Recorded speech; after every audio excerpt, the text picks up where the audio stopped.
И hamma valyutni paralar yopiq, обычный.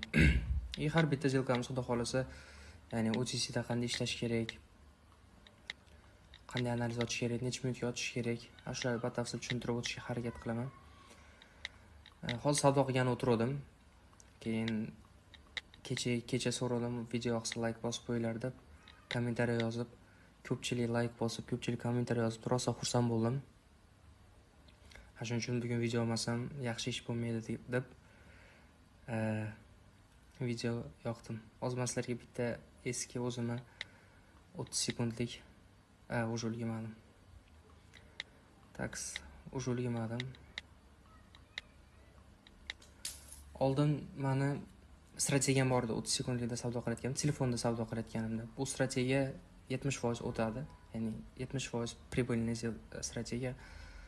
Shuni qo'llamoqchi edim, lekin ko'rayotganlaringdek o'sha naqa bo'ldi, impuls bo'ldi. Momentini ushalmadim. Shunaqa gaplar. Xudo xolasa hozir bitta zilka ochganim sababini o'sha ko'pchilik tushungan bo'lsa kerak. Chunki mana birinchi уровень, ikkinchi уровень. Deylik, agar maytdan hozir probit qilib o'tib ketsa, o'sha maytdan bemalol dagon olib, dальше o'sha yo'nalishga kiraman. Bitta kirganimiz sababi birinchi o'chirda ko'rasizlar, trend pastga, to'g'ri monetda skopleniya bor. Deylik, monetda yaxshi skopleniya bor.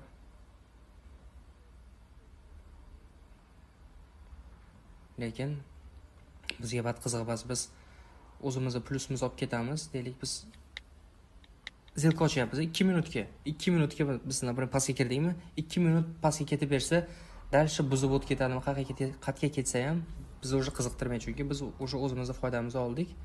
Ag'i bilan ishimiz yo'q. Xudo xolasa ertaga dushanba. Dushanbadan VIP kanalda zo'r ishlashlarni boshlaymiz. Kim, например, bilimi yo'qlar yozyapti, aka bilimim yo'q, nima qilsam bo'ladi?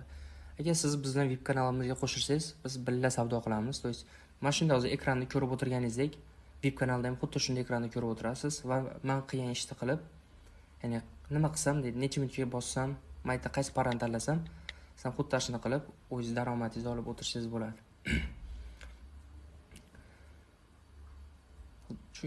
Chunki buni ko'pchilik ikkilanyapti, boshlaylikmi, boshlamaylikmi? Bu ikkilanish endi to'g'ri ko'pchilik tushunsa bo'ladi.